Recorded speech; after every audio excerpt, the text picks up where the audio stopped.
Bonjour à tous et bienvenue dans ce premier épisode de la Révolution digitale, un podcast créé par Ellipse.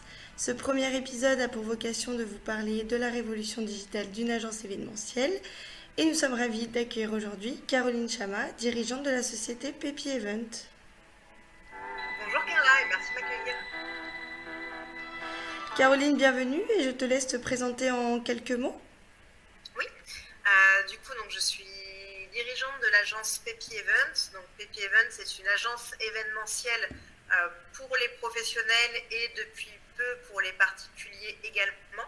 Et du coup, on organise tout type d'événements pour les pros. Donc ça va de l'inauguration à l'anniversaire d'entreprise, du séminaire, du team building. Donc on a tout un besoin en organisation. Avec les membres de mon équipe, on est 3. On a pas mal de besoins pour gérer plein de prestataires. Merci. Donc nous allons parler aujourd'hui de ton expérience de transition digitale. Il faut savoir que Pepi Event est à la fois un fournisseur Ellipse pour la création de nos événements et nous les remercions, mais c'est aussi un client et c'est de ça que nous allons parler aujourd'hui. Caroline, premièrement, si tu devais expliquer à un autre dirigeant ce qu'est la transformation digitale, que lui dirais-tu? Pour moi, en plus, qui suis une jeune entreprise, alors Pépi, nous, on va avoir bientôt 4 ans. Donc c'est vrai que quand on a démarré, je pense, comme beaucoup, en essayant de se dépatouiller avec quelques petits logiciels. Alors bon, moi j'utilisais quand même un petit peu mon ordinateur en organisation d'événements, c'est normal. Mais voilà, on utilisait Excel, Word, des choses comme ça. Et c'est vrai que j'ai vite rencontré ces limites avec le développement de l'agence. Et du coup, que ce soit pour gérer mes contacts, que ce soit pour l'organisation de l'entreprise, de mes collaborateurs surtout, j'avais besoin justement d'aller vers cette transition digitale-là. Et du coup, si je devais l'expliquer à quelqu'un, pour moi, ça serait un facilitateur d'organisation et un facilitateur de communication. Du coup, toi, tu avais plutôt une problématique d'organisation, que ce soit pour toi ou tes équipes. C'était ton besoin initial et pour toi, c'était une étape primordiale pour pouvoir faire grandir ton entreprise. C'est ça, tout à fait. En fait, je me suis retrouvée confrontée à la problématique où chacun avait sa propre organisation qui était bonne, somme toute, il n'y en avait pas une qui était mauvaise. Sauf que comme tout le monde s'organisait un petit peu comme il pouvait, créer ses types de documents, ses plannings prestataires, etc., quand on avait besoin de reprendre le document de quelqu'un d'autre, bien souvent on ne le comprenait pas.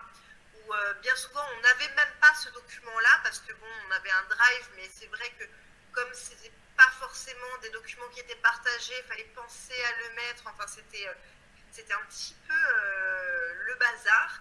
Et du coup, j'avais besoin d'homogénéiser tout ça pour que la communication et que l'organisation soit la même pour tous. Du coup, une gestion de projet qui était plutôt déjà organisée avec un drive, mais difficile pour la communication. Et comment as-tu passé le cap? Comment Ellipse a pu t'aider dans ce projet? Alors du coup, on a eu la chance d'échanger par rapport à ça et par rapport justement à quels étaient mes besoins donc, propres à mon secteur d'activité. Donc ça, c'est quelque chose que j'ai beaucoup apprécié, c'est d'avoir une solution qui est adaptée à mon secteur d'activité aussi et qui soit personnalisée.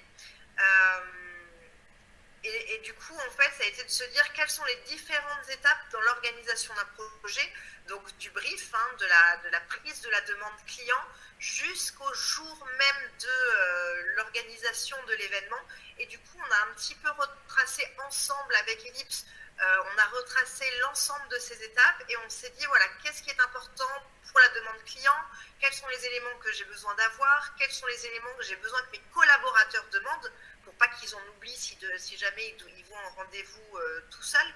Donc là-dessus, on a créé un formulaire. Ensuite, on s'est dit, sur la partie organisation, qu'est-ce qui est important de savoir, le temps passé, le type de prestataires qui vont être liés à ce projet-là, etc. Et on a également pris en compte les logiciels que j'utilise pour pouvoir les inclure justement à la solution d'organisation.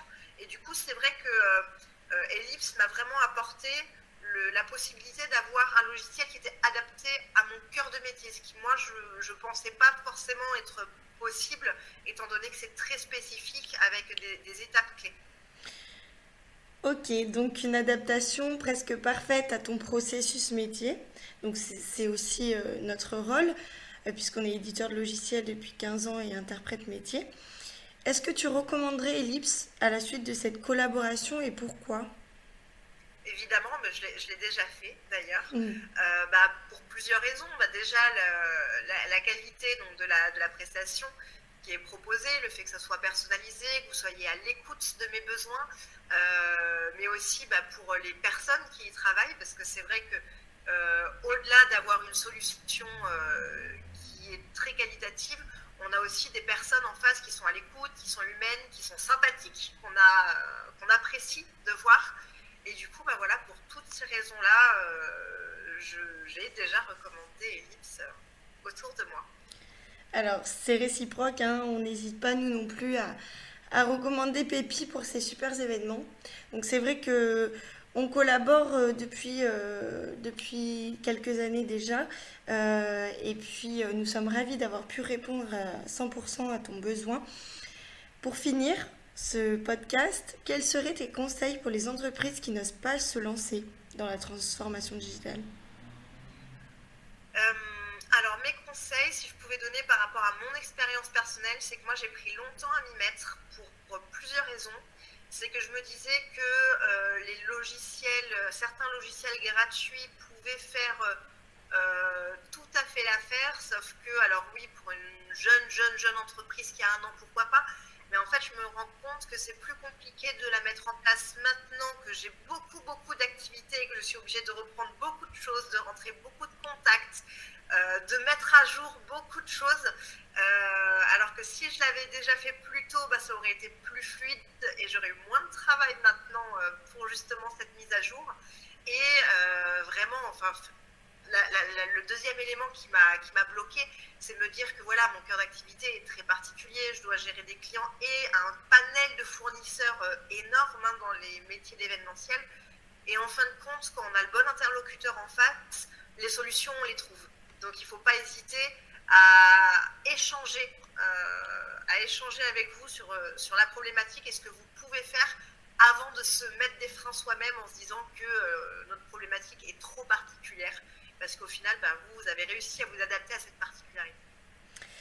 Alors, le mot de la fin, ce serait foncez et faites comme Pépi Event. Le digital, on le sait aujourd'hui, est primordial au sein des entreprises. Nous sommes là pour vous aider. N'hésitez pas non plus à prendre contact avec nous. Nous serons ravis de répondre à vos questions. Et nous vous donnons rendez-vous pour le deuxième épisode. Merci Caroline.